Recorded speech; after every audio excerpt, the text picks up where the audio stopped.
Hey everybody, this is herculespetix, founder, curator, docent, and gift shop employee of the herculespetix Academy of Comic Book Studies. Today we're going to look at Dr. 13, Architecture and Mortality, written by Brian Azzarello and drawn by Cliff Chiang. If you're a fan of Brian Azzarello's work, this is very different than most of the stuff he's written. He kind of specializes in crime fiction, kind of very gritty stuff. But this is just funny as hell. This is just Brian Azzarello being a comedian. And there's a lot of clever, funny stuff in here. Almost every panel's got a joke in it or a gag. And Cliff Chiang just draws it beautifully. I'm not familiar with Cliff Chiang. I think this is the only comic I own by him. I knew he was hot shit. I remember seeing him in like previews catalogs. He did a lot of big titles. But he's really good. I mean, he'll really just... as far as like Marvel DC artists, he's got a good style. So this was a backup series in Tales of the Unexpected number 1 through 8, published by DC Comics in 2006. In 2007, they collected it into this graphic novel. And this is super fun. And basically, as you can see by this cover, I don't know if you noticed, it's like a Super Friends homage, like that classic Alex Toth design. Pretty fun stuff. And it's if you can notice some of these characters, they're all basically the unloved characters of the DC universe. And it's not only just funny though, but it really has this like other message, this kind of metafictional commentary on comics. Just fun stuff. Let's crack this open. Got a little title page here. And let's start with the story. So we start off in prehistory. And the narration's all by Dr. 13. And it's very metafictional in the sense that, like right here, he says... slapping a prologue onto the beginning of a story is a rather sophomoric attempt at giving said story an importance it lacks. And there's this prologue. So he's commenting on the writing of this comic.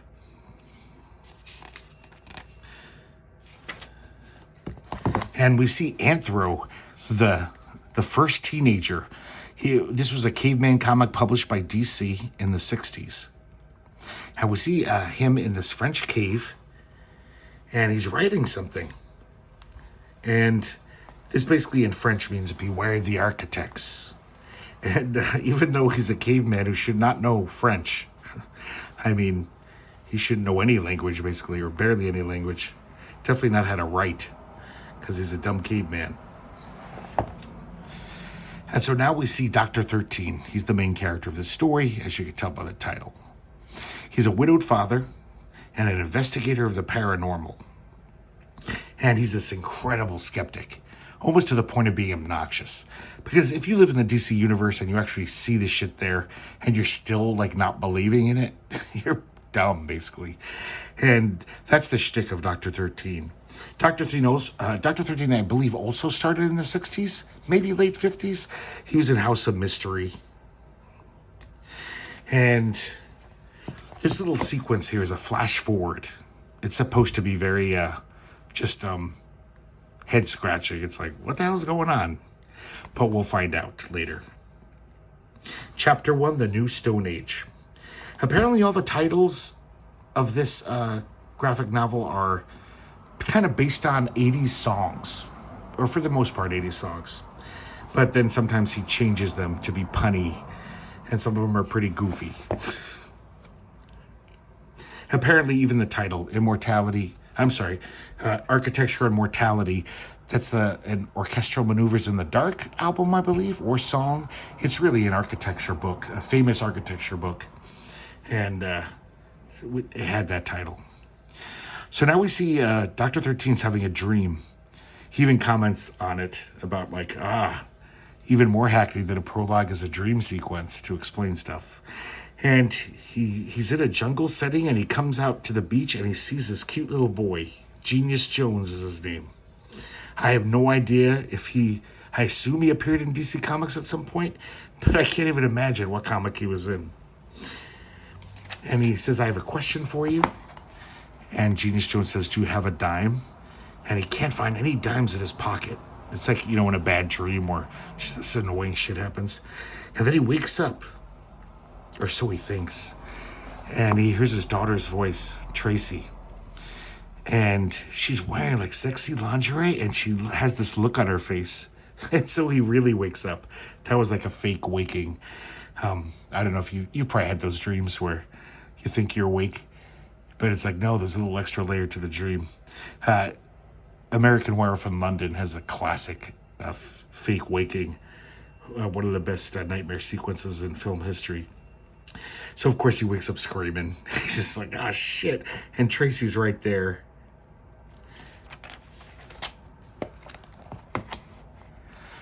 So, this is the kind of like clever writing throughout this comic.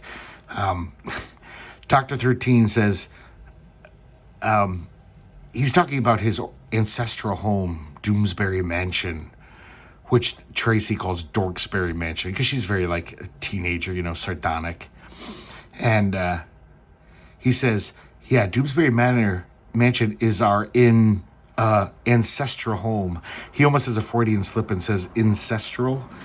This book is riddled with really clever stuff like that. Really pretty clever, funny stuff.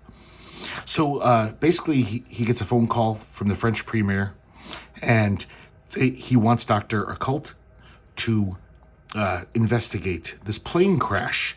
Apparently, most of the survivors died, but the survivors, they talked about how the architects, nobody knows what they're talking about.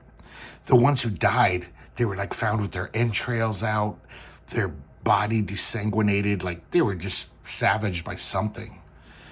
So Tracy brings up the point that, it could be the abominable snowman. Of course, Dr. 13 is just, anytime she comes up with something like that, he's like, shut up. There's no cryptids. He doesn't believe in God. He doesn't believe in anything, completely logical.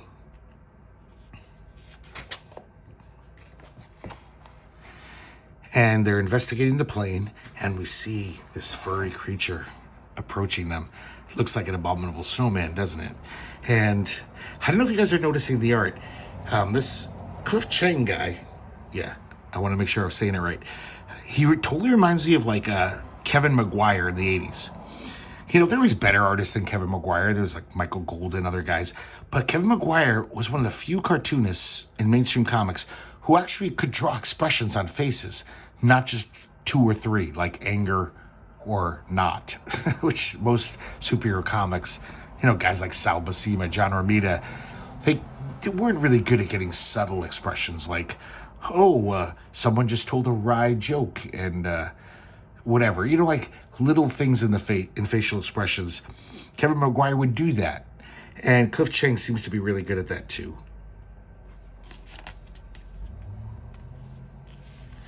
Another weird little thing, I'm sorry, some of these survivors ate each other to survive. And she says, Daddy, if we ever crashed in a plane, would you eat me? So there's all these like weird little lines that kind of freak out Dr. 13. So Dr. 13 is going on and on about how he doesn't believe in boogeymen or Yeti. And then right then, this Yeti-looking thing attacks Tracy. And she runs to her father. And Dr. 13 gets in between them. He's trying to protect his daughter. The Yeti lifts him up, or the seeming Yeti lifts him up by the throat. But it turns out it's Vampire. He was an 80s character that was in House of Mystery, one of the few continuing characters in the later House of Mysteries. And he was kind of a dandy vampire, very foppish. And he's basically just wearing this big Yeti-looking parka. We have this little interlude. I'm not quite sure what this has to do with any of the story, but I love this, how we see a space shuttle and we see the flat Earth.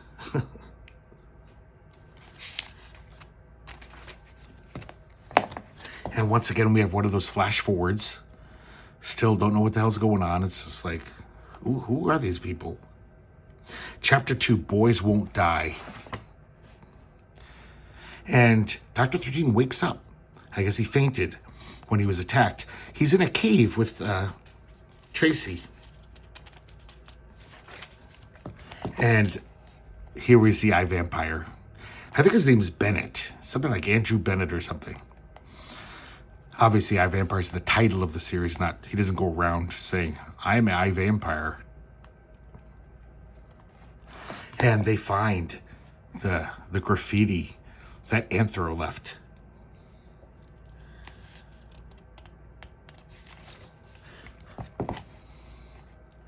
And him, Dr. 13 and Andrew Bennett get in this total like debate and argument about if he's a vampire. Dr. 13 is just like, there's no such thing as vampires.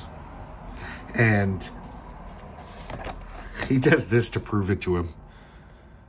He's like, yeah? Am I a vampire or what? And still he doesn't believe it. He's just like, oh, you're, I don't know, you could be on meth. You could be on some crazy drugs. Apparently, I read on the internet that in the original stories in House of Mystery, Dr. 13 was a pretty straight character. But I guess when he started appearing in Phantom Stranger in the 60s, he kind of became a joke.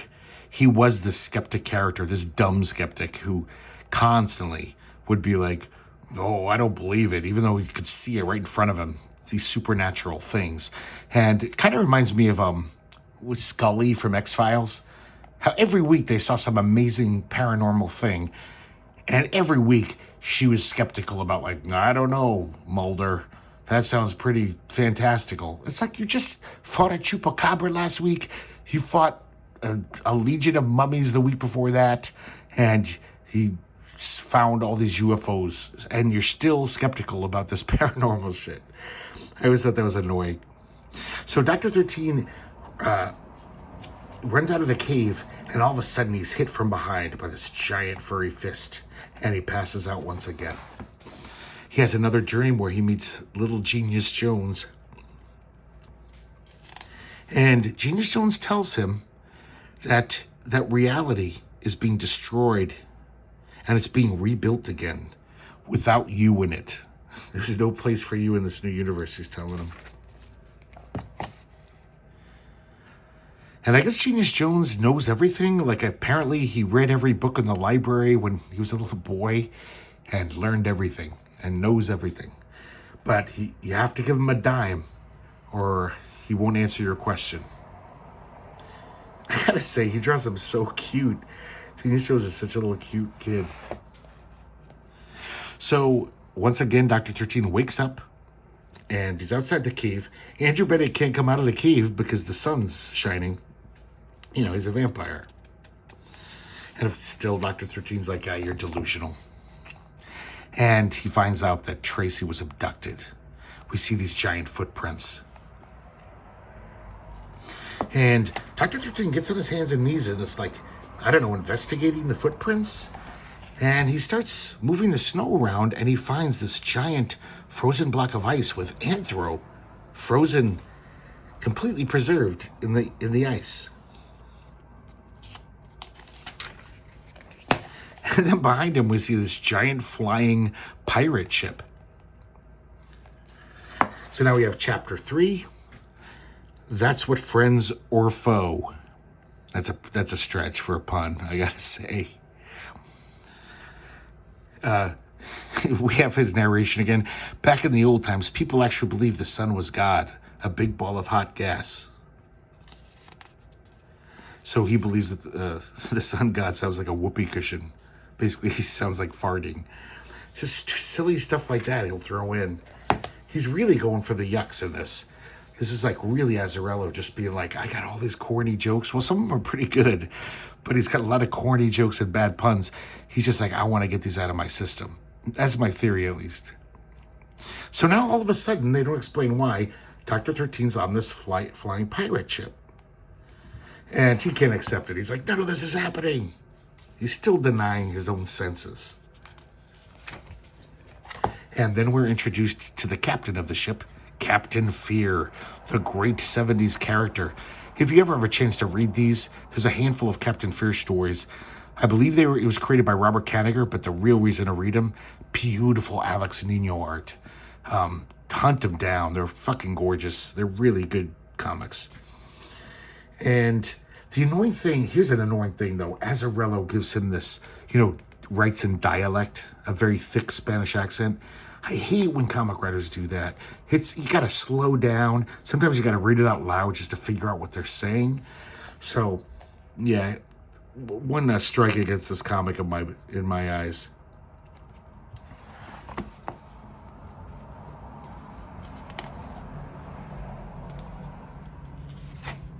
And Captain Fear leads them to this kind of temperate zone in the French Alps. That's where they were. It's almost like the Savage Land. And, of course, Dr. 13 says, impossible. And they find, within this jungle, they find this, like, Nazi fortress, kind of primitive fortress made out of wood. And we also see Dr. 13 walking in this melted water. There's just a little foreshadowing there. I didn't mention also that Captain Fear, in this comic, he's a ghost. And all of his crew are ghosts. That's why the ship is flying around. It's like a ghost ship. And so we see Tracy. She's all dolled up. They put her in this nice dress. These Nazi guerrillas. So they sound the alarm. They fire a missile at the ship. It goes right through the ship. It's a ghost ship.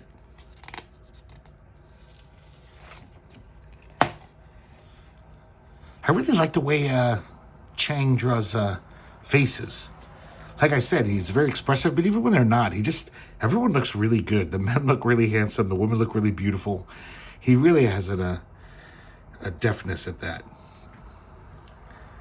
This is the Primate Patrol. That's what they call themselves. I assume this is from a weird DC war comic. I've never seen the Primate Patrol before. These Nazi guerrillas. So they're firing at the ship. Of course, Andrew Bennett can't be killed by bullets. And Dr. 13's like, you must be wearing Kevlar. He's like, no, I'm not. He still won't believe any of this crazy stuff. So they all attack the guerrillas, trying to rescue Tracy. And meanwhile, the block of ice has been melting enough that Anthro, his arm is free. And he pinches Dr. 13. Like, there's so many jokes in there, I can't read them all to you. But it's part of this joke, this goofy joke. And Dr. 13 is so startled, he falls off the ship. And he lands right next to Tracy. I love this, how I guess the guerrillas, the leader of the guerrillas, wanted to take Tracy as his bride. So he set up this sumptuous table with a candelabra and wine. But the meal is a bunch of bananas. So silly. I also love this too. Dr. 13 says, he's like convinced he's in a dream. His mind can't take anymore. So he says, relax, Tracy. This is all in my head. Everything here is a metaphor for something. And once again, there's some Freudian business where he's waving a banana at his daughter. Which I think even Freud talks about bananas in one of his dream books. And then he looks over at this fence and he sees Genius Jones, who had only been in his dreams before.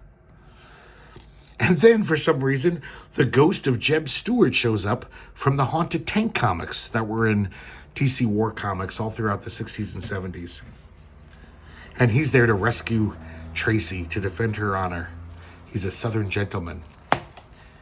I love this. I've never seen this in a comic. The ghost horse poops ghost poop right on Dr. 13's face. And Tracy goes, a metaphor. Tracy's the breakout character of this book. She's really just a smart, strong-willed, cool woman. And, she's beautiful too. But she's a pretty great character. Now we have chapter 4, Knee on Lies. Once again, kind of it's a tough pun to swallow. And we have this double-page spread. I'll try to open it up. And we see full-on action. The Haunted Tank is showing up. And they're fighting the Nazi guerrillas with our heroes.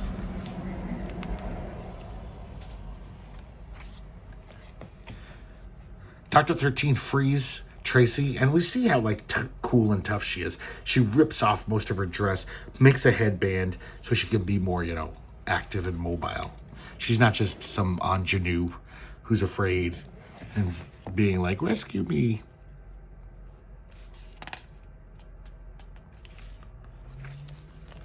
And then Anthro, I guess he's finally thawed out, and he jumps into the fray. Starts attacking the Nazi guerrillas. So Dr. 13 and Tracy go into this headquarters, and they see all this Nazi stuff, of course. And Genius Jones is there. So all he has is a dollar bill. And once again, just spends the whole page just doing this almost like vaudeville gag. Genius Jones is like, no, I only take dimes. He's like, fine, answer 10 of my questions. He's like, no, I don't want dollars, just want dimes. And then the head Nazi gorilla shows up. I think his name is Julius. And he stops the narrative so he can tell his origin story.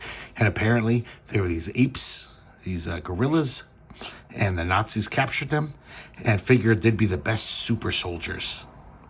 And they trained them and indoctrinated them with Nazi ideology. And it worked, I guess. These were special monkeys. Maybe they were from Gorilla Grodd City, Ape City or something. Another little nerdy comic shout out. Dr. 13 says, I suppose that's just as plausible as doping a scrawny 4F milk toast with Vita Rays if you want to make a super soldier.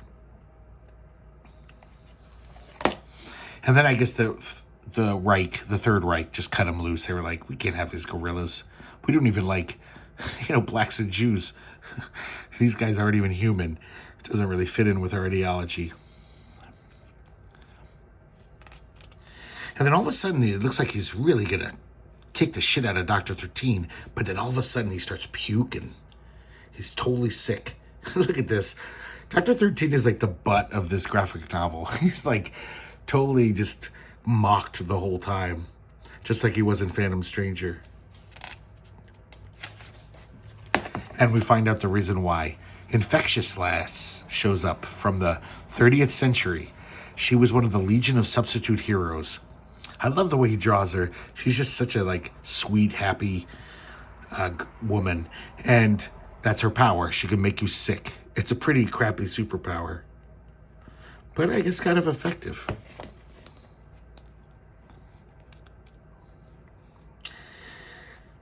Andrew Bennett shows up.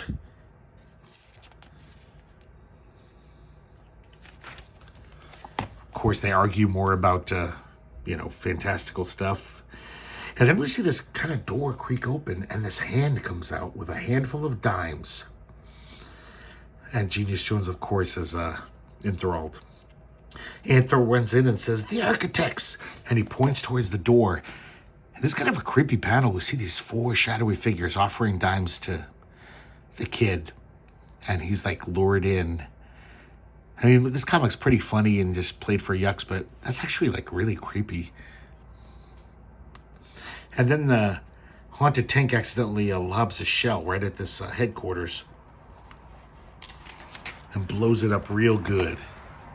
And then we just get a goofy Planet of the Apes parody where the Julius is all like, damn you all to hell, you blew it up. And we see Hitler's statue, just like the Statue of Liberty on the beach at the end of Planet of the Apes. He throws in so much goofy stuff like that. Now we have Chapter 5, Sugar Mountain. And we see Funky Flashman from Jack Kirby's New Gods comics. And he's basically, if you know anything about Funky Flashman, it was Jack Kirby's parody of Stan Lee, the fast-talking, kind of shyster type person. And so, of course, now he's a used car salesman. And I love this. He's selling old Batmobiles, every type of Batmobile from all the decades. Even this weird Superman thing. I think I saw this toy. This was a weird Superman toy in the 70s. and they probably put it in the comic to promote it. And then, for the life of me, I don't see what that has to do with the rest of the comic. I might have missed something, missed a reference, but it's very strange that they have that little one-page interlude with Funky. And so now, it looks like everyone survived the explosion. And Captain Fear's all pissed off at Dr. 13. Jeb Stewart comes to the rescue, and they have a ghost fight. And they're chopping each other's ectoplasm. He's chopping off arms. But they're ghosts. It's very silly. I like this. They do another comic book reference where Infectious Lad says, "Oh, this is normal for a team up. First you fight, and then you realize you're on the same side." And if any of you grew up reading like Marvel 2-in-1, that was a staple of mainstream comics where the heroes always had a fight for the first few pages. And of course, they all, after a few pages, they'd say, "Oh, we're on the same side. Why did we do that?"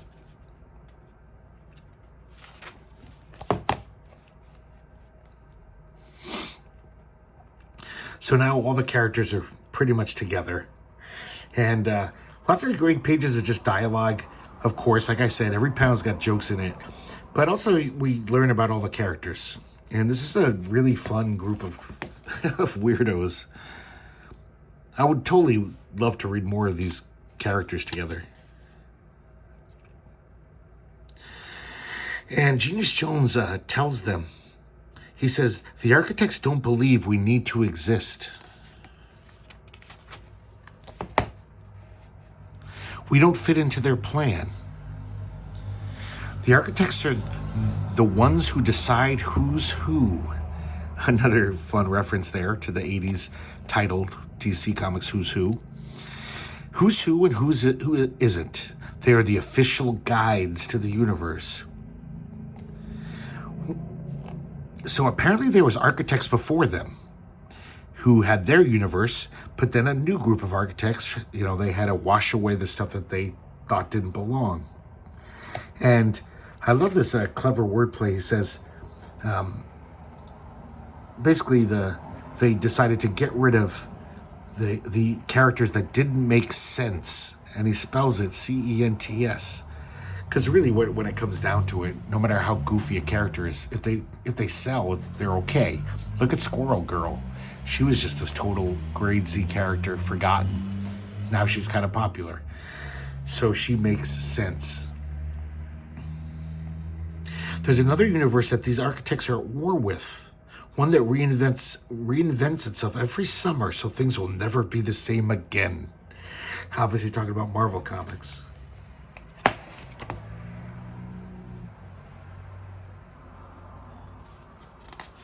So finally, at least Dr. 13 is shutting up about not believing everything. He's kind of accepting that, like, okay, this is just some weird shit going on. I don't know. And Infectious Last declares them a team. Team 13. So Andrew Bennett and Dr. 13 go back into the headquarters, and they find this trap door. And they also find Julius. And Julius, basically all of his apes, his soldiers are, I think, dead. And he's all forlorn. And he basically says, "I want to be part of your team. I'm lonely." And Dr. 13 says, "Why not?" So he helps them clear some of this wreckage so they can get into that trap door. And they open it up, and there's this ladder, some kind of a egress to some sub-basement. And then meanwhile on the surface, this giant monster shows up. I have a feeling this is from like some 60s comic. This seems just silly enough to be like a Robert Kanigher invention or Mort Weisinger. This guy, as you can see, he's got the 4 Rushmore heads on his shoulders instead of a head. Kind of an amazing image, actually. I can picture that actually being really scary in the hands of certain artists. Just creepy looking. So he starts attacking everyone. This monster starts attacking. And we have chapter 6, This Charring Man. Another pun. Definitely referring to Bennett, who keeps getting burned by the sun. And Captain Fear unleashes a barrage of cannon fire on this monster. Back underground, our three characters here have descended. And there's a subway track. And this train's coming. And Andrew Bennett gets caught right in the middle. He doesn't get out in time. And look at this. This is kind of interesting. Dr. 13 peeks in the windows as it's driving by him. And look, we see Logan, Matt Murdock, Peter Parker. But then this is confusing to me. That looks like Clark Kent. So these are all Marvel characters. So I don't know. But he really spot on interpretations of them. Like, you don't even totally jumps out at you. Like, yeah, that's Matt Murdock. No doubt. So now we see Captain Fear. And they're still fighting this giant monster.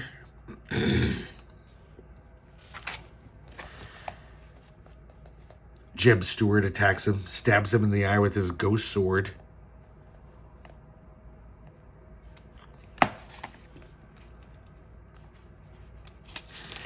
And they can hurt the monster, but it's just they can't kill it.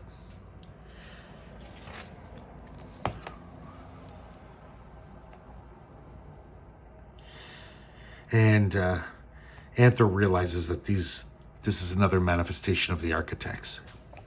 Back underground, look at Andrew Bennett here.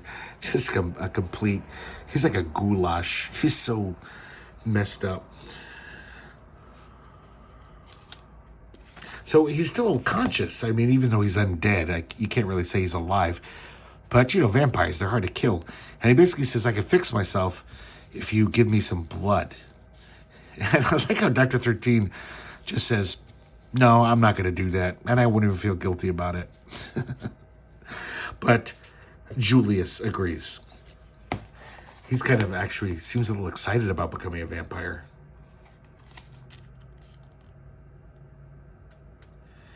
There's a lot of stuff in here, like, kind of inexplicable to me. So, like, some of this dialogue coming out of the Rushmore heads, I don't even understand what they're saying.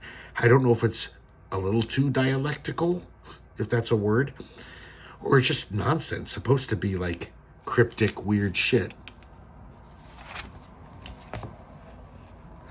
And so right when it looks like our heroes are going to be crushed, all of a sudden, Tracy does some, like, Doctor Strange hand gestures and weaves a spell, a rock, paper, scissors spell.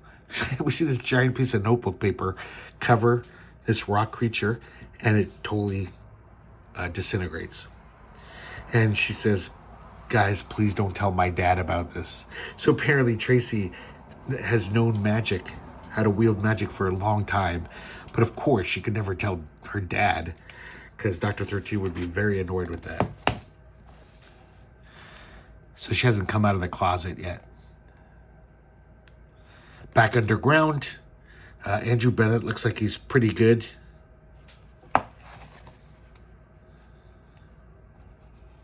And they come out in Times Square. But it's not our Times Square. It's like an alternate reality Times Square. There's clocks everywhere. Get it? Times Square. And, but look at this here. A little neon sign says 52. So as the comic progresses, we're going to see more and more of this, like, metafictional commentary, clues kind of, if you will.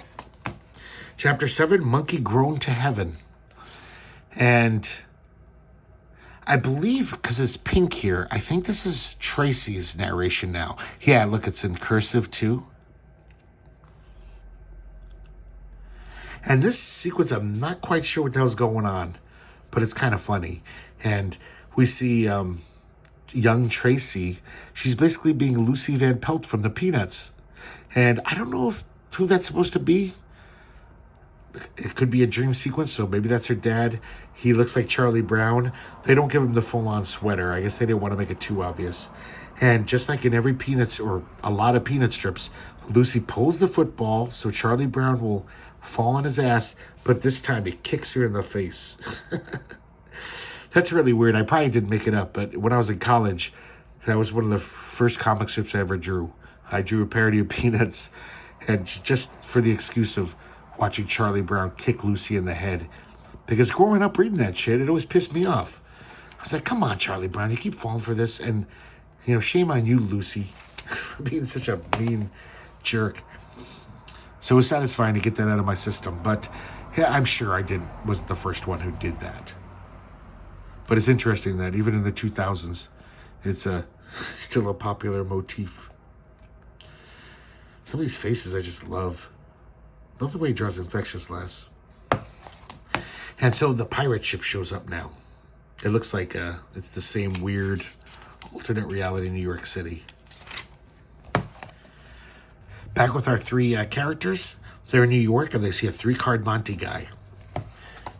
Dr. 13 says to Julius, he says, don't do it, it's a scam. And Julius says, fuck you, I want to do it. Of course, he loses like everyone does.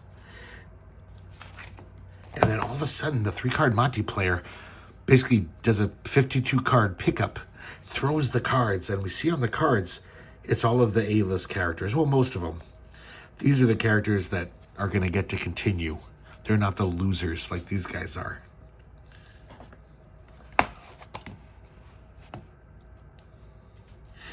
And meanwhile, Captain Fear and Infectious Lass are a budding romance is blossoming between the two.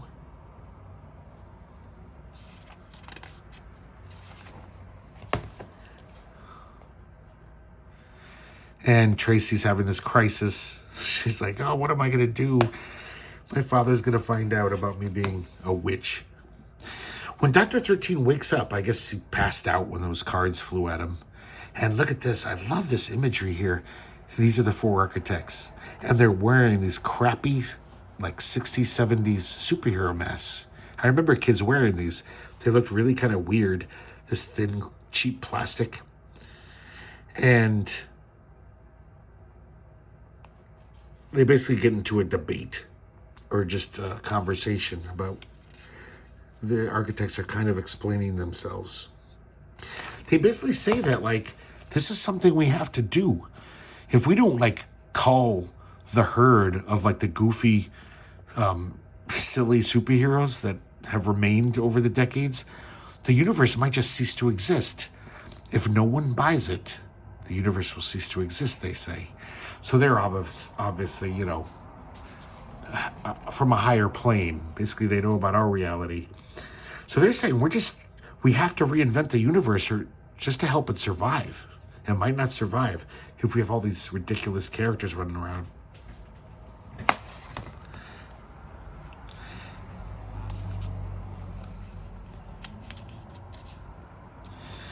And I like this how they're saying, basically the architects say, well, some of you, maybe we can do something with. You might be able to enter the new universe.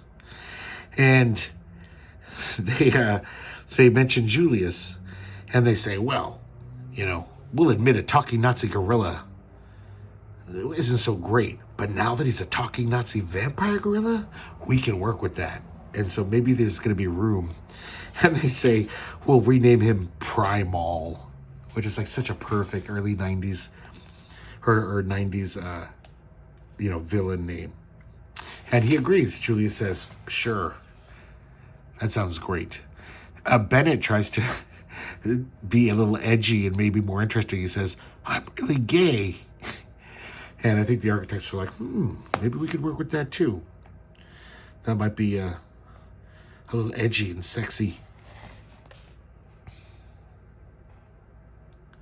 So they basically use their powers, these force bolts. They bring down the pirate ship. And basically, it like really kills the pirates. They were ghosts, but I guess they're not even ghosts anymore. They're just corpses. And here's the flash forward we saw earlier. Dr. 13, has grown to like Captain Fear, all these characters, and he's really sad. Not as sad as Infectious Lass, though, because she lost her love. She says, I'll never know the tender touch of a man. And Bennett says, perhaps if you changed your name.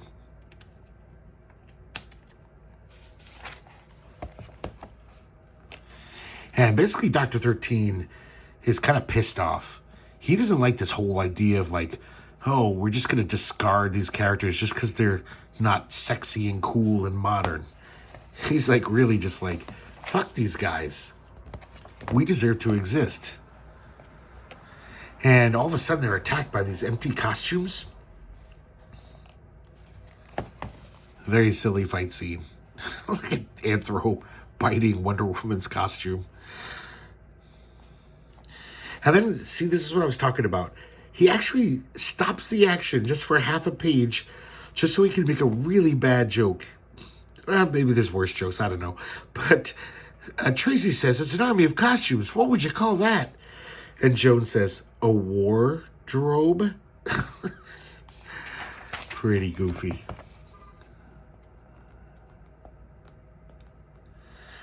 And basically, Infectious Lass saves the day by infecting the wardrobe with moths. Which I don't know if that counts as infecting. Of course, Dr. 13 brings that point up because he's a killjoy. And then Julius shows up, but Julius no longer. He's Primal. And I guess the architect said, hey, there's a place for you in our universe, but you got to take care of your old friends for us. So he's going to attack his friends. I love this kind of fun eye candy here. They're in this, I don't know where they are. I guess it's the realm of the architects. We see the Shazam, the statues from Shazam from that tunnel. We see Batman's cave, Fortress of Solitude stuff. Just lots of little chicken fat, nerdy little references. And basically, we find out that the architects are really into Tracy. They're like, we can work with her. She's got moxie. She's pretty. She's young. She kind of talks young and hip. Now she can make it to the new universe. And Dr. 13, being a dad, you know, he basically says, yeah, I don't care if you kill me. Just promise me there's a place for her in this new universe. And they say, yeah, this whole graphic novel, basically, they say this whole story has been meaningless. The only reason it exists is to give Tracy 13 a good origin, or at least on life. And for some reason, they're all dressed like Genius Jones. Kind of looks like Chris Ware, when Chris Ware draws Superman. Just this very generic super costume. And basically, Dr. 13 stands up for all the losers. He says, as someone who's gotten used to being ignored for a long time, we all have a place in this universe.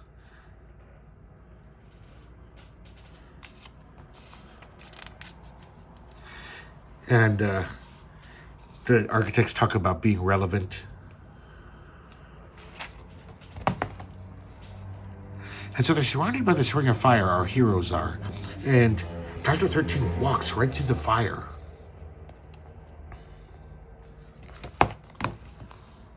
And he's totally charred, but he's totally alive. And he says, I don't believe in you, to the architects. And just him saying that, I guess, kind of destroys the architects. Oh, I forgot to mention, guys, I didn't notice this. I read it on the internet. These architects are supposed to be like Greg Rucka, Mark Waid, Grant Morrison, and I can't remember the fourth guy. But these were the guys who basically were in charge of the 52 series. And I think they were the architects for the reboot, the 52 reboot. So this is a total commentary on what's going on in the DC universe, where these four guys are basically, DC gave them the power. I think in real life, they were like a brain trust for DC. They just said, guys, you got to help us like rebuild our universe. They had all these meetings and stuff. And so the architects disappear and like kind of in a whirlwind. And then all that's left is this comic book flutters down to the ground. And it's an Anthro comic book. It's showcase number, whatever, featuring Anthro. 13 says there is no future or present. There's only the past. That's all the universe is.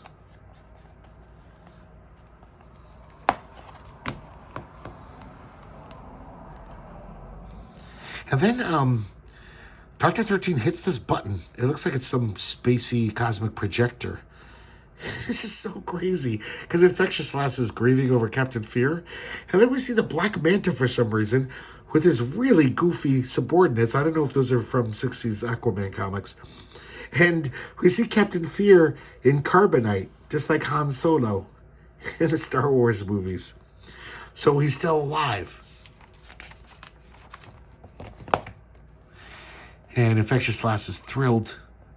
Genius Jones is confused. He's like, he's alive in a chocolate bar? And then we see this great action shot. I think that's a reference to Avengers number 4. And they're like, we must save him. And then we see the whole Team 13. Don't miss the next exciting adventure of Team 13, The Quest for Fear, coming soon. And I like this. They give it like a kind of an image logo. I wonder if that's like Gen 13's logo. It looks like something from an Image comic, like a modern type logo. And Genius Jones says, what the hell was that? And I'm not sure who says this. It's off panel, Our Future. But then, this is the part, this is the last page, guys. And I don't know what the hell this means. I'm very confused by this. Dr. 13 is looking through this Anthro comic. And he says, wait, the architects were right. Our story, my story, this story. It's all here on paper that smells like a basement. Every story.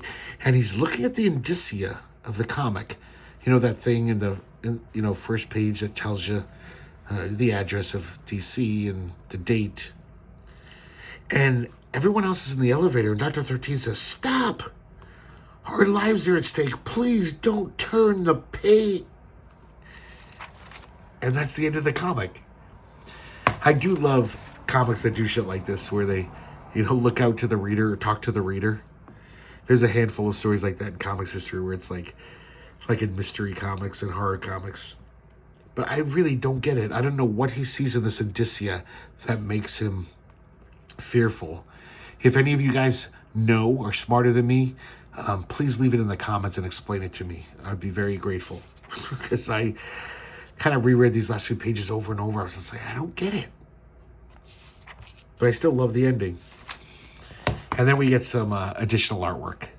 This is the color rough for the cover. Of course, this is all by Cliff Chiang. I love this rough. I don't know if it was ever used as an alternate cover, a cover variant, but doing the DC Archives format. Looks really sharp. And then we get sketches of all the characters. Well, most of the characters. God, it totally looks like these are would be great animation models, Maybe Cliff Chiang's from the animation world, I don't know. This is so classic. This looks like something Alex Toth could have drawn back in the 60s or 70s.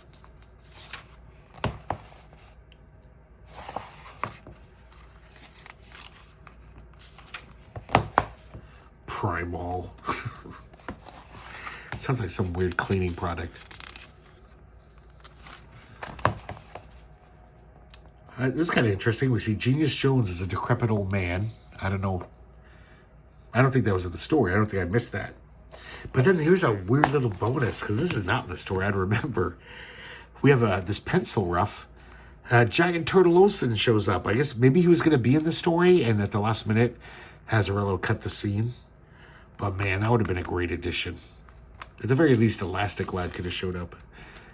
But yeah, Giant Turtle Olsen is one of the most ridiculous things ever. It makes me laugh every time I think of it. So there you go, guys. Dr. 13, Architecture and Mortality. A really interesting read. I read it last night for, the first time in maybe 15 years. Had a great time reading it. I would love if he came back to these guys. I doubt he will. This definitely seems like Azzarello just had something to get off his chest. He wanted to comment on this whole weird continuity thing going on and rebooting and stuff. But also, Brian Azzarello, always doing crime comics and stuff. And Never really seen him write like this. And yeah, sure, there's some corny jokes in here, but there's a lot of good, clever jokes.